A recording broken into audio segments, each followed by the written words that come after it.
Hello and a very good afternoon to all of you. आज का हमारा video जनवरी 2022 के अंतर्राष्ट्रीय क्रोनोलॉजी के ऊपर है, जिसमें हम थर्ड पार्ट आज पढ़ने वाले हैं।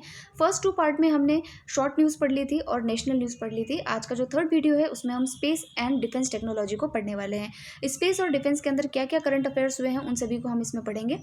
तो चलिए आगे स्टार्ट करते हैं, लेकिन स्टार्ट करने से पहले मैं आपको एक छोटी सी इन्फॉर्मेशन दे दूँ कि इस मैगजीन का PDF जो है आपको हमारे Telegram channel study for RS and IAS उसमें आज शाम तक जो है आपको अवेलेबल हो जाएगा। तो आप वहाँ से जाकर के जो है उसको डाउनलोड कर सकते हैं। तो अंतरिक्ष प्रौद्योगिकी यानी कि स्पेस टेक्नोलॉजी के अंदर क्या क्या करंट अफेयर्स है उनको हम आज देखेंगे। और ये करंट अफेयर्स आपके RS प्रीलिम्स के लिए तो इम्पॉर्टेंट है ही, उसके अलावा जो RPSC से रिलेटेड जितने भी एग्जाम्स हैं वहाँ पर भी जो है इन क्वेश्चंस को पूछा जाता है। जो लोग UPSC की तैयारी करते हैं तो वहाँ पर भी जो है, क्योंकि देखिए करंट अफेयर्स सेम रहता है, तो जो भी करंट अफेयर्स के जो नए टॉपिक्स होते हैं या जो चर्चा में रही हुई चीज़ें होती है वो सभी मैगजीन सारी जो है मोर और लेस इक्वली कवर करती है, तो आप इसको रेफ़र कर सकते हैं। तो चलिए स्टार्ट करते हैं। फर्स्ट आर्टिकल है हमारा नाविक के ऊपर। तो नाविक के बारे में आप लोग जानते होंगे, NAVIC नाविक के ऊपर जानते होंगे। ये क्या है? Navigation in Indian constellation. ये एक सैटेलाइट है जिसके द्वारा जो है ऐसे रिमोट एरियाज़ या ऐसे क्षेत्र जहाँ पर संपर्क बहुत कम है या फिर बिल्कुल कम जो है नहीं हो पाता है, तो वहाँ जैसे कि मुख्यतः महासागर हैं, तो ऐसी जगहों पर संदेश सेवा प्रदान करने के लिए जो है सैटेलाइट का उपयोग किया जाता है। और उसके अलावा इसके कई सारे और उपयोग भी हैं, जैसे कि डिज़ास्टर मैनेजमेंट के लिए, उसको क्या कहते हैं, उसको आपदा प्रबंधन के लिए, ठीक है। तो ये जो है इसने अभी नाविक का जो डेवलपमेंट है वो इसरो के द्वारा किया गया था। तो अभी इसके अंदर जो रिसर्च और टेक्नोलॉजी है, R&D यानी कि अनुसंधान और विकास, उसको डेवलप करने के लिए ओप्पो इंडिया जो है, ओप्पो आप जानते हैं कि चाइना की कंपनी है, इसकी जो भारतीय इकाई है उसके साथ में मेमोरेंडम ऑफ अंडरस्टैंडिंग साइन किया गया है, ठीक है। तो आपसे क्वेश्चन पूछ लिया जाएगा कि नाविक संदेश सेवा के अनुसंधान और विकास के लिए इसरो ने अभी हाल ही में किसके साथ में समझौता किया है, तो आपको पता होना चाहिए कि ओप्पो के साथ में ये समझौता किया गया है। फिर नेक्स्ट आर्टिकल चलते हैं। सेकंड आर्टिकल देखिए, विदेशी उपग्रहों यानी कि जो फॉरेन सैटेलाइट्स है उनके प्रक्षेपण के लिए इसरो ने 4 देशों के साथ में समझौता किया है। अब ये न्यूज़ किसी काम की नहीं है, हमें सिर्फ यहाँ पर एक चीज़ पढ़नी है, उसका नाम है न्यू स्पेस इंडिया लिमिटेड, ठीक है। तो आप ये देखिए कि जो इसरो है, ठीक है, स्पेस के फील्ड में हम लोग काफ़ी चीप यानी कि सस्ता और जो है काफ़ी ज़्यादा डेवलप्ड टेक्नोलॉजी जो है वो हम ईजाद कर रहे हैं। तो इसी कारण से यहाँ पर जो है इसरो के अंदर एक वाणिज्यिक शाखा का जो है निर्माण किया गया, एक कॉमर्शियल विंग बनाई गई जो कि राजस्व प्राप्ति के लिए दूसरे देशों के सैटेलाइट्स को अपने PSLV के द्वारा स्पेस में जो है प्रक्षेपित करती है और उससे जो है रेवेन्यू जनरेट करती है। तो ये जो है एक वाणिज्यिक शाखा के द्वारा किया जाता है जिसका नाम है न्यू स्पेस इंडिया लिमिटेड, ठीक है। तो इसके बारे में हम यहाँ पर पढ़ लेते हैं कि जो न्यू स्पेस इंडिया लिमिटेड है, यहाँ पर आप ध्यान से देखिएगा, इसका जो निर्माण है, इसको जो स्टैब्लिश है वो 6 मार्च 2019 को कंपनी अधिनियम 2013 के तहत जो है वो किया गया था। और ये अंतरिक्ष विभाग के प्रशासनिक नियंत्रण के तहत भारत सरकार की पूर्ण स्वामित्व वाली कंपनी है, ठीक है। तो अगर वापस से मैं अगर आपको इसको बताऊं तो आपको यहाँ सिर्फ ये ध्यान रखना है कि न्यू स्पेस इंडिया लिमिटेड ये क्या है, तो इसरो के तहत ये एक वाणिज्यिक कंपनी है जो कि इसरो के द्वारा जितने भी कॉमर्शियल डीलिंग्स होती है, जितने भी व्यापार से रिलेटेड बातें होती है, जैसे कि किसी दूसरे देश के उपग्रह को अंतरिक्ष के अंदर प्रक्षेपित करना और उससे जो आने वाली इनकम है उसकी डीलिंग्स वगैरह करना, तो वो NSIL के द्वारा जो है वो किया जाता है। इसको 2019 के अंदर जो है वो बनाया गया है। आप जानते हैं कि देखिए हमारे यहाँ पर जो है मंगलयान वगैरह हमने जब भेजा था तो वो काफ़ी चीप प्राइसेस पे कंपैरेटिवली अगर हम देखें और देशों ने जितना खर्चा किया उनके कंपैरिजन में हमारा खर्चा कम था, ठीक है। तो उससे क्या होता है कि जो दूसरे देश हैं जो कि अपनी सैटेलाइट्स वगैरह को लॉन्च करवाना चाहते हैं, प्रक्षेपित करवाना चाहते हैं, तो वो भारत की सहायता से उसको करवा सकते हैं। तो भारत क्या करेगा, उन चीज़ों को प्रक्षेपित करने के लिए जो है जितने भी विदेशी देश हैं उनसे जो है वो पैसा लेता है। तो उससे क्या होगा कि एक एक्स्ट्रा इनकम जो है वो जनरेट होती है। तो इसीलिए आपको पढ़ना होगा कि NISL क्या है, इसके बारे में आपको पता होना चाहिए। 2019 में इसका निर्माण हुआ था और NISL भारतीय अंतरिक्ष अनुसंधान इसरो की वह एक वाणिज्यिक शाखा है जिसकी प्राथमिक जिम्मेदारी भारतीय उद्योगों को अंतरिक्ष से संबंधित उच्च प्रौद्योगिक गतिविधियों में सक्षम बनाना और भारतीय अंतरिक्ष कार्यक्रम के उत्पादों और सेवाओं के प्रचार और वाणिज्यिक उपयोग को जो है वो प्रोत्साहित करना है। तो यहाँ आपको ये चीज़ जो है वो समझ में आ गई होगी मेरे हिसाब से। तो अब हम चलते हैं नेक्स्ट आर्टिकल के ऊपर।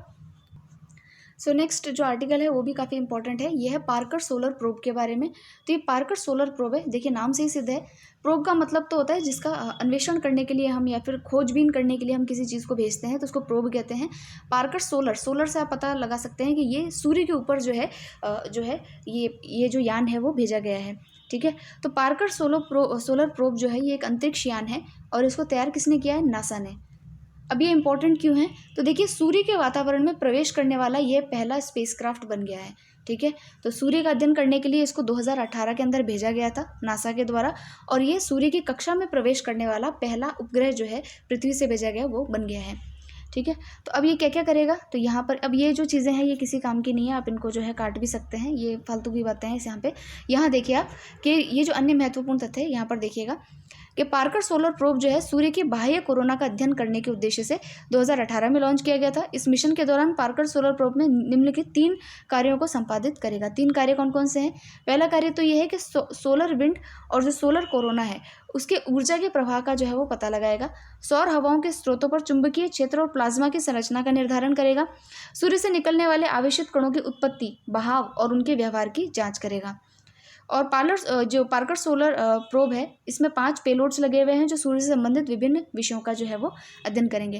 तो अगर आपसे पूछ लिया जाए पार्कर सोलर प्रोब के बारे में तो आप जो है इसके अंदर कुछ वर्ड्स जो है कुछ लाइंस जो है वो लिख सकते हैं। फिर नेक्स्ट आर्टिकल पे हम जो है इसमें चलते हैं।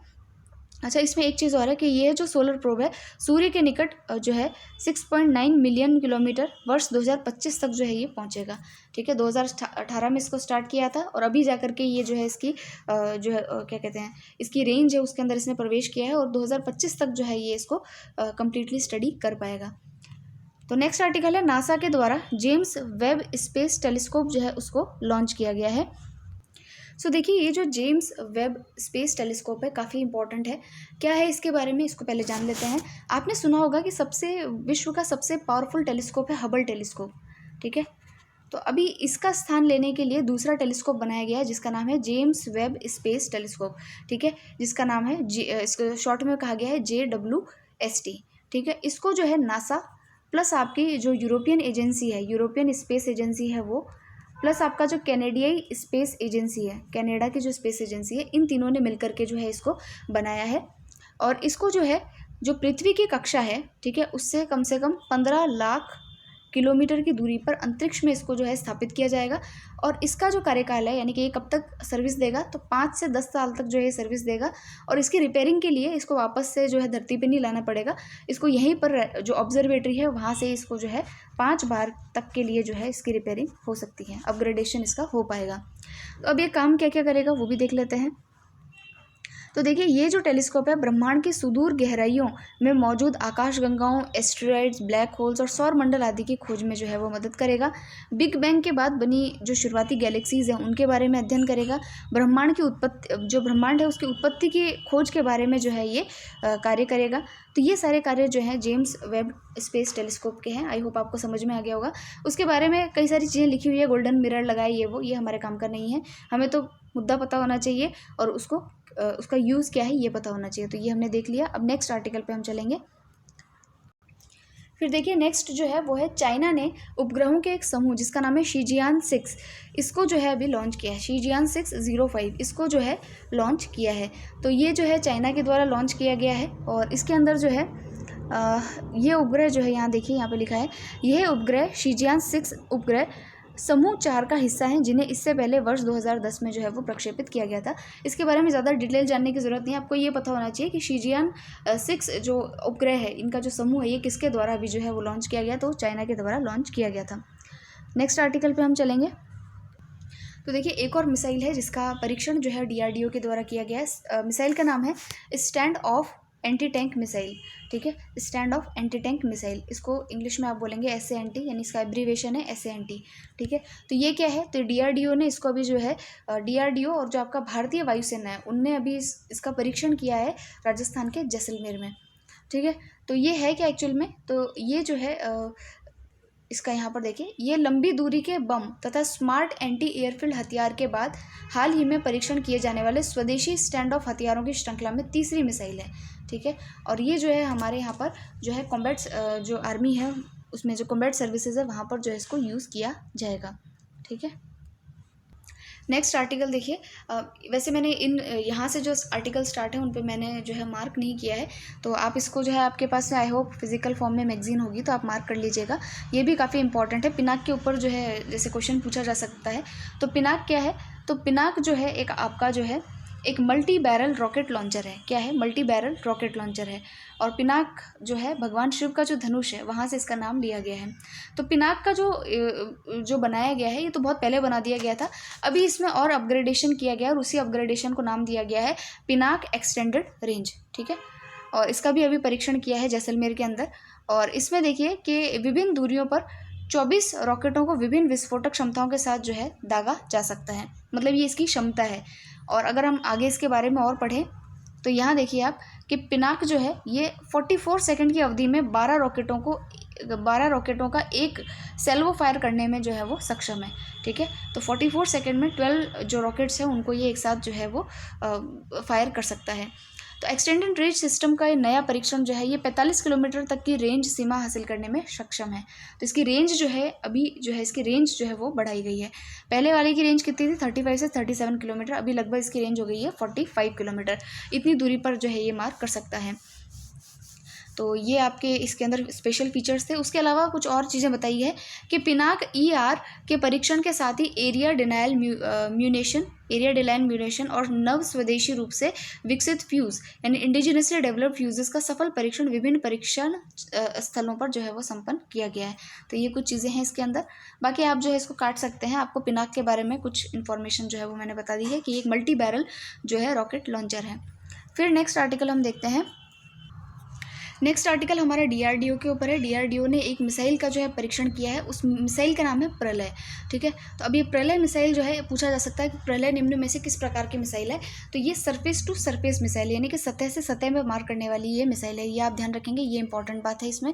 और कुछ इसमें जो बातें हैं वो देख लेते हैं। हो सकता है 3 स्टेटमेंट देकर के पूछ लिया जाए कि प्रलय के बारे में। तो देखिए ये जो है एक सॉलिड प्रोपेलेंट रॉकेट मोटर पर काम करने वाली जो है मिसाइल है। और इसके अंदर जो है 150 से 500 किलोमीटर जो है वो इसकी क्षमता है। और इसके अंदर जो है इसके अंदर जो है आपका प्रलय मिसाइल गाइडेंस प्रणाली में अत्याधुनिक नेविगेशन और एकीकृत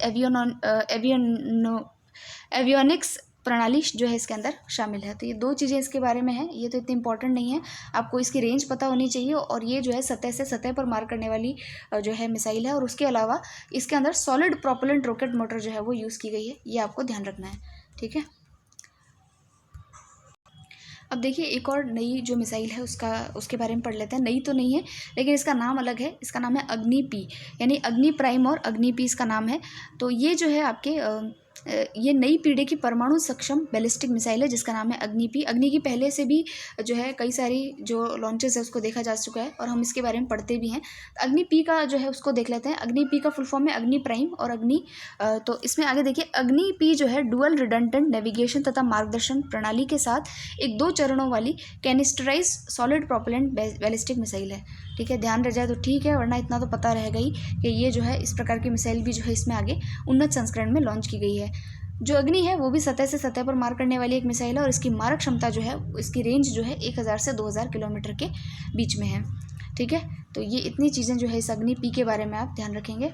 और ऊपर एक और मिसाइल पड़ी थी प्रलय, ये 2 मिसाइल्स के बारे में आपको पता होना चाहिए। फिर जो है नेक्स्ट हमारे क्या है देखते हैं। नेक्स्ट आर्टिकल है स्टेल्थ युद्धपोत मोर्मुगाओ परीक्षण हेतु समुद्र में जो है वो उतारा गया। आपको पता है कि गोवा के ऊपर पहले जो है पोर्चुगीज़ का अधिकार था और उसके बाद में जो है पोर्चुगीज़ से इसको मुक्त करवाया गया। तो इसकी मुक्ति दिवस के 60 वर्ष पूरा होने के जो जश्न स्वरूप है तो उसमें जो है एक नया जो युद्धपोत है नौसेना के अंदर उसको उतारा गया जिसका नाम भी जो है गोवा के जो पोर्ट है गोवा का बंदरगाह है उसी के नाम पे रखा गया जिसका नाम है मोर्मुगांव। ठीक है, तो ये स्टेल्थ युद्धपोत है। स्टेल्थ युद्धपोत का मतलब ये है कि रडार के अंदर जो है यानी कि रडार के अंदर जो है इनको डिटेक्ट नहीं किया जा सकता। इन युद्धपोतों को रडार के अंदर डिटेक्ट नहीं किया जा सकता, उसको स्टेल्थ युद्धपोत कहते हैं। मोर्मुगांव जो है प्रोजेक्ट 15 के अंतर्गत आता है। तो प्रोजेक्ट 15B आप ध्यान रखेंगे, प्रोजेक्ट 15B के तहत जो है इस प्रोजेक्ट को जो है वो बनाया गया है और ये पूरी तरीके से स्वदेशी है। मेक इन इंडिया के तहत जो है इसको बनाया गया था। तो ये कुछ चीज़ें थी इसके बारे में। और इसके अलावा जो इसमें है कि 75,000 वर्ग किलोमीटर समुद्री क्षेत्र की निगरानी कर सकने में ये सक्षम है, और इसमें परमाणु, जैविक और रासायनिक युद्ध के समय भी बचाव करने में ये सक्षम है। तो ये इसकी कुछ विशेषताएं हैं, ये आप ध्यान रखेंगे।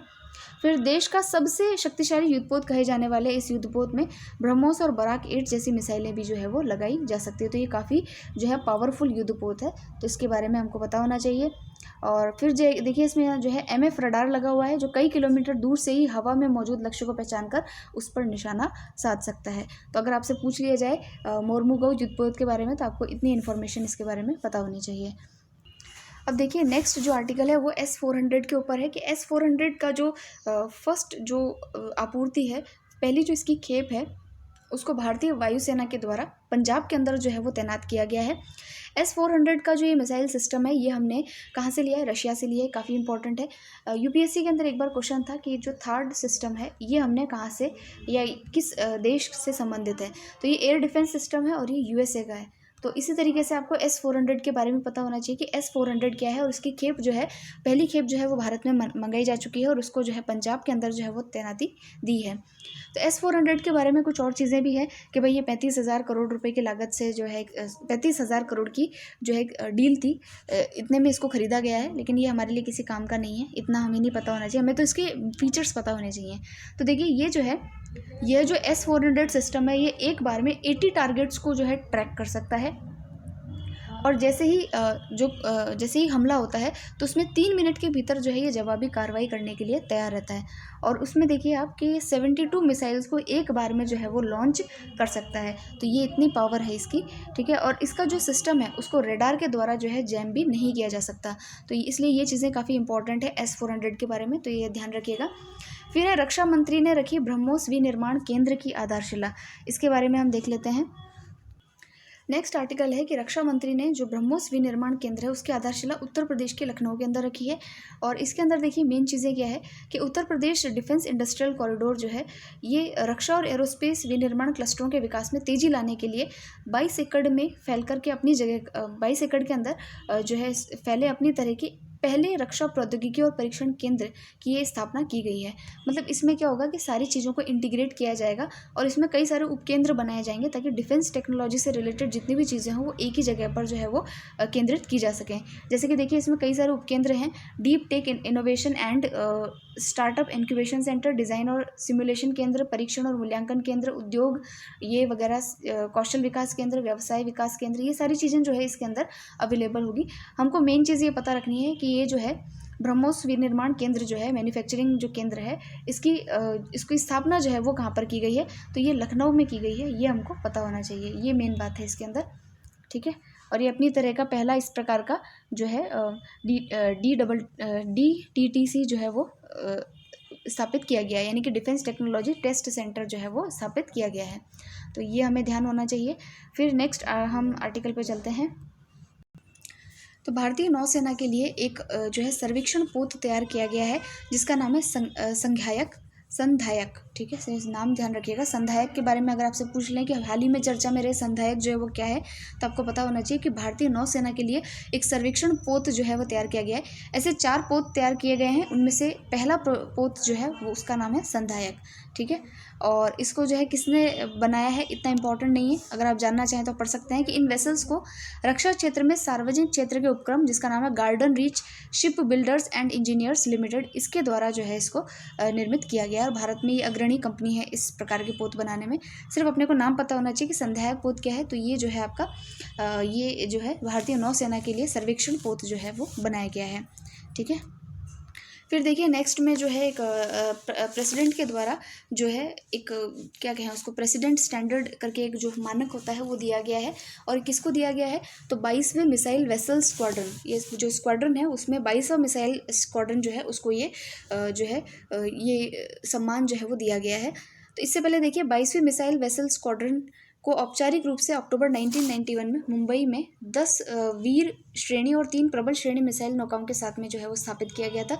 ये कुछ इतना रेलेवेंट फैक्ट नहीं है, लेकिन आपको थोड़ा सा अगर ध्यान रहे तो कि 22वीं जो मिसाइल वेसल है उसको जो है ये प्रेसिडेंट स्टैंडर्ड जो है वो उसमें इंक्लूड किया गया है। नेक्स्ट देखिए कि डीआरडीओ ने जो है ECWCS यानी कि extreme cold weather clothing system, इसको डिज़ाइन किया है कि हिमालय क्षेत्रों के अंदर जितने भी हमारे सेना के जो पर्सोनल्स होते हैं उनको जो है कार्य करने में जो है शारीरिक जो ये बाधाएं हैं उसका सामना ना करना पड़े, क्योंकि वहाँ पर बहुत एक्सट्रीम कोल्ड वेदर कंडीशंस होती हैं। तो उससे इंसुलेशन यानी कि जो है उसमें ताप रोधिता के लिए जो है इस कपड़े का जो है इजाद किया जाएगा, या इजाद तो क्या कहेंगे, कपड़ा बनाया जाएगा, जिससे कि जो है ग्लेशियर्स और ऐसी कंडीशंस के अंदर काम करने में आसानी रहे। तो ये भी कुछ इतना तो है नहीं कि इम्पोर्टेंट इसमें से कुछ प्रीलिम्स का क्वेश्चन बनता हो, लेकिन ये है कि हमने इसको पूरा एक बार जो है कवर कर लिया है। और भी अगर कोई न्यूज़ अगर आपके दिमाग में या आपने कभी कहीं देखी हो, पढ़ी हो, तो आप इसी में नोट डाउन कर लिया कीजिए, ताकि आपको पता रहे कि इस मंथ में साइंस एंड टेक्नोलॉजी से ये इंपॉर्टेंट न्यूज़ जो है वो चर्चा के अंदर रही थी। और फिर नेक्स्ट हम देखते हैं, नेक्स्ट हम आर्थिक परिदृश्य को पढ़ेंगे। इसके अंदर क्योंकि ज़्यादा न्यूज़ नहीं है तो उसको हम इसी में कवर कर लेते हैं। ये मैंने थोड़ा धूप में इसकी फ़ोटोग्राफ ली है तो बहुत ज़्यादा ही क्लियर आ गई है। तो देखिए फर्स्ट आर्टिकल है, राज्य स्वास्थ्य सूचकांक का चौथा संस्करण जो है वो जारी किया गया है। तो ये राज्य स्वास्थ्य सूचकांक यानी स्टेट हेल्थ इंडेक्स ही किसने जारी किया है, तो ये नीति आयोग ने जारी किया है, इसलिए वेरी इंपॉर्टेंट है आप लोगों के लिए। ठीक है, ये चौथा इंडेक्स है इसका, और इसमें क्या क्या चीज़ें जो है वो शामिल की गई है और किन किन जो हमारे स्टेट्स हैं उनको इसके अंदर स्थान मिला है। तो देखिए इसमें संकेतक क्या क्या हैं। संकेतक है, यह स्वास्थ्य से संबंधित परिणामों, शासन व सूचना और प्रमुख इनपुट प्रक्रियाओं के क्षेत्र के तहत एक समूह में एकत्रित 24 संकेतकों के आधार पर एक भारित वेटेज में सम्मानित सूचकांक है। फालतू की चीज़ें हैं कि इसके अंदर देखिए क्या है कि 24 संकेतक हैं और उनके वेटेज के आधार पर जो ये हेल्थ है, हेल्दी स्टेट्स प्रोग्रेसिव इंडिया, ये तो इसका थीम है। स्टेट हेल्थ इंडेक्स जो है वो इस 24 मानकों के आधार पर जो है इसको जो है वो बनाया गया है। ठीक है, इसके ये जो रिपोर्ट है ये नीति आयोग ने वर्ल्ड बैंक की तकनीकी सहायता से जो है इसको जो है वो बनाया है। ठीक है, अब देखिए ये जो है चौथी रिपोर्ट थी, फोर्थ रिपोर्ट थी, तो 2017 के अंदर जो है पहली रिपोर्ट इस प्रकार की जारी की गई है। और इसके तहत देखिए कि बड़े राज्य, छोटे राज्य, केंद्र शासित प्रदेश, इन सबको जो है कैटेगराइज करके बनाया गया है कि भाई सबसे अच्छा परफॉर्मेंस किसका है, सबसे बुरा किसका है और मीडियम किसका है। तो आप यहाँ देखिए कि बड़े राज्यों की श्रेणी के अंदर उत्तर प्रदेश है, असम है, तेलंगाना है, ये फर्स्ट 3 रैंकिंग वाले हैं। छोटे राज्यों की श्रेणी में जाएंगे तो मिजोरम है, मेघालय है, ये इसके अंदर जो है वो आते हैं। केंद्र शासित प्रदेशों में अगर आप जाएंगे तो दिल्ली के बाद जम्मू कश्मीर ने जो है अच्छा प्रदर्शन किया है। उसके अलावा जो समेकित सूचकांक अंक यानी कंपोजिट इंडेक्स स्कोर है, उसके अंदर जो है बड़े राज्यों में केरला, तमिलनाडु, छोटे राज्यों में मिजोरम, त्रिपुरा और केंद्र शासित प्रदेश दादर नागर हवेली वगैरह जो है वो इसके अंदर इंक्लूडेड है। सभी आपको ध्यान नहीं रखने हैं, बड़े राज्यों की श्रेणी में आप ध्यान रखिएगा कि इस हेल्थ इंडेक्स के अंदर बड़े राज्यों की श्रेणी के अंदर जो ओवरऑल स्कोर है उसके अंदर उत्तर प्रदेश को जो है वो स्कोर दिया गया है, मतलब इसको जो है फर्स्ट रखा गया है इसमें। उत्तर प्रदेश के बाद जो है असम और तेलंगाना, इन 3 राज्यों को इसमें रैंकिंग दी गई है। ठीक है, प्रदर्शन के आधार पर, और मतलब इन लोगों ने सबसे ज़्यादा इसमें इंक्रीमेंट किया है। ठीक है, तो ये 3 नाम आप ध्यान रखेंगे। फिर है नेक्स्ट आर्टिकल देखेंगे। नेक्स्ट आर्टिकल में है कि नीति आयोग ने संयुक्त राष्ट्र खाद्य कार्यक्रम के साथ एक आशय घोषणा पत्र जो है उसके ऊपर हस्ताक्षर किए हैं। और इसके द्वारा देखिए क्या होगा कि जो मोटे अनाज है, जिनको अंग्रेजी में कहते हैं कोर्स ग्रेन्स, ठीक है, उसकी तरफ जो है उसको बढ़ावा देने के लिए जो है इस पर हस्ताक्षर किए गए हैं। तो ये अगर आपसे पूछ लिया जाए किनके बीच में हस्ताक्षर हुए हैं, तो United Nations World Food Programme, उसके साथ में नीति आयोग के साथ में इसके ऊपर जो है वो साझेदारी के लिए हस्ताक्षर किए गए हैं। इनका मुख्य कार्य यहाँ पर क्या होगा, तो यहाँ देखिए इसके निहितार्थ हैं। इस साझेदारी के तहत मोटे अनाज को मुख्य धारा में लाने पर ध्यान दिया जाएगा और वर्ष 2023 को अंतर्राष्ट्रीय जो है अंतर्राष्ट्रीय कदन वर्ष, कदन मतलब होता है millets, international year of millets जो है वो 2023 को डिक्लेयर किया गया है। ठीक है, इस 2023 को अंतर्राष्ट्रीय यानी इंटरनेशनल ईयर ऑफ मिलेट्स होने के नाते इस अवसर पर भारत को ज्ञान के आदान प्रदान के क्षेत्र में विश्व का नेतृत्व करने में जो है वो समर्थन दिया जाएगा। तो नीति आयोग और विश्व खाद्य कार्यक्रम के बीच रणनीतिक तथा तकनीकी सहयोग पर विशेष ध्यान दिया गया है, ताकि भारत में उन्नत खाद्य और पोषण सुरक्षा के लिए जलवायु का सामना करने वाली कृषि को मजबूत जो है वो किया जा सके। अभी कहते हैं कि भाई कोर्स ग्रेन जो है, क्योंकि हमारे यहाँ पर कुपोषण की समस्या सबसे अधिक है, तो इसको जो है मुख्य धारा के अंदर लाया जाए, ताकि लोग जो है गेहूँ के अलावा भी अदर जो कोर्स ग्रेन है, मोटे अनाज है, उनके ऊपर जो है डिपेंड हो, ताकि उसमें जो है, क्योंकि मोटे अनाज में क्या होता है कि जैसे कि जिंक है, मैग्नीशियम है, ये जो छोटे माइक्रो न्यूट्रिएंट्स है उनकी मात्रा अधिक होती है और वो शरीर में हमको इजीली अवेलेबल नहीं होते हैं, तो उससे जो है वो काफ़ी ठीक रहता है, उसको खाना चाहिए। सर्दियों में तो कहते भी है ना कि जो मिक्स जो आटा होता है उसको खाना चाहिए। तो ये कोर्स ग्रेन्स के ऊपर है, हालांकि जैसे कि ज्वार है, मक्का है, मिलेट्स हैं, उनकी रोटी के उनके ऊपर जो है इसको बल दिया गया है। अब देखिए इसमें क्या है, इस साझेदारी के निम्नलिखित 4 चरण हैं और उससे ये लाभ प्राप्त होंगे। पहला चरण है कदम को मुख्य धारा में लाने और उससे संबंधित रणनीति को आगे बढ़ाने के लिए उत्कृष्ट व्यवहार समुच्चय का विकास। दूसरा है ज्ञान को साझा करने और चुने हुए राज्यों के साथ सघन गतिविधियों के जरिए कदम को तेजी से मुख्य धारा में लाने को समर्थन। तीसरे चरण में कदम को मुख्य धारा में जो है लाने के बारे में विकासशील देशों के लिए भारत की विशेषज्ञता का उपयोग। और चौथे चरण में जलवायु परिवर्तन का सामना करने के लिए क्षमता निर्माण और हर तरह के माहौल के अनुकूल आजीविका का अवसर। अब देखिए यहाँ पर लिखा है कि जो कदम फसलें उसमें ज्वार, बाजरा, रागी, मडुआ, सावा, कोदो, कुटकी, कंगनी, चीना आदि मोटे अनाज जो हैं वो शामिल किए गए हैं। ठीक है, और भारत ने जो है 2018 को कदम वर्ष के रूप में मनाया था ताकि मोटे अनाज के उत्पादन को प्रोत्साहन दिया जा सके। ठीक है, और 2023 में क्या मनाया जाएगा, इंटरनेशनल ईयर ऑफ मिलेट्स, तो ये हमको ध्यान रखना है। नेक्स्ट आर्टिकल पे हम चलेंगे। नेक्स्ट आर्टिकल देखिए कि वर्ष 2021 से 2026 के लिए प्रधानमंत्री कृषि सिंचाई योजना के क्रियान्वयन को मंत्रिमंडल की मंजूरी मिली है।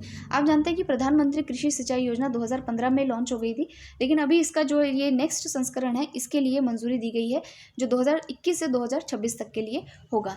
इसमें देखिए कि कई सारे स्कीम्स जो है इसके अंदर एडेड है। यहाँ पर देखिए, यहाँ पर लिखा है कि भाई जो CCEA है यानी कि cabinet committee on economic affairs है, उन्होंने जो है एक्सेलरेटेड इरीगेशन बेनिफिट, हर खेत को पानी और भूमि जल व अन्य विकास घटकों को वर्ष 2021 से 26 की अवधि में जारी करने की जो है वो मंजूरी दी है। तो ये सारे इसके घटक हैं। इसका वैसे भी कई सारे घटक हैं। एक तो घटक ये है कि इसका त्वरित सिंचाई लाभ कार्यक्रम है और दूसरा है हर खेत को पानी। तो त्वरित सिंचाई लाभ कार्यक्रम के अंतर्गत क्या आता है कि इसके अंतर्गत जो है जितनी भी सिंचाई परियोजनाएं होती हैं, जैसे कि ये है, ठीक है, अगर आपसे कोई पूछ ही ले कि भाई प्रधानमंत्री कृषि सिंचाई योजना के बारे में कुछ शब्द लिखिए, तो आप लिख सकते हैं कि पहले तो 2015 में स्टार्ट हुई थी और अभी इसका जो नेक्स्ट चरण है वो 2021 से 2026 के लिए लॉन्च किया गया है। और ये जो है केंद्र सरकार की योजना है। इसके 2 घटक है। पहला घटक क्या है कि त्वरित सिंचाई लाभ कार्यक्रम है और दूसरा घटक यह है कि हर खेत को पानी पहुँचाना है। तो त्वरित सिंचाई लाभ कार्यक्रम के अंतर्गत क्या किया जाएगा कि जितनी भी सिंचाई की परियोजना है उनको वित्तीय सहायता जो है वो प्रदान की जाएगी। ठीक है, और जो आपका ये हर खेत को पानी है, इसके तहत क्या होगा कि भाई जो जल जो है यानी सिंचाई के जो साधन है वो कृषि योग्य भूमि तक जो है उसको पहुंचाने होंगे। अब जैसे कि ये है आपका हर खेत को पानी, इसके भी 4 उपघटक हैं, जैसे कि कमांड क्षेत्र विकास, सतत लघु सिंचाई, जल स्रोतों का उद्धार और सुधार और बहाली तथा भूजल विकास। तो अगर आपको इतना याद रहे तो अच्छी बात है, वरना आप जो है इसमें ये 2 घटक लिखेंगे तब भी आपका काम बन जाएगा। ठीक है, उसके अलावा नीचे जैसे रेणुका जी बांध परियोजना, लखवार बहुउद्देशीय परियोजना, ये हम पढ़ चुके हैं। ये सभी केंद्र द्वारा वित्त पोषित योजनाएं हैं जो कि इसी योजना का यानी प्रधानमंत्री कृषि सिंचाई योजना का ही एक भाग है। ठीक है, तो आपको इस योजना के बारे में पता होना चाहिए। RS मेंस में जो है आपसे क्वेश्चन पूछा जा सकता है। नेक्स्ट आर्टिकल देखते हैं। MSME को ऋण उपलब्धता के लिए सेंट्रल बैंक ऑफ इंडिया, इसका नाम देखिए कितना बढ़िया है। अगर किसी के पिताजी सेंट्रल बैंक ऑफ इंडिया में काम कर रहे हो तो उसको बोलना चाहिए कि मेरे पिताजी CBI में काम करते हैं।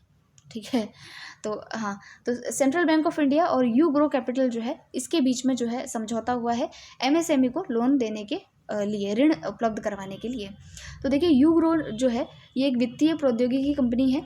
ठीक है, और इसने जो है सार्वजनिक क्षेत्र का बैंक जो है सेंट्रल बैंक ऑफ इंडिया, इसके साथ ऋण उपलब्ध कराने के लिए एक समझौता जो है उस पर हस्ताक्षर किए हैं।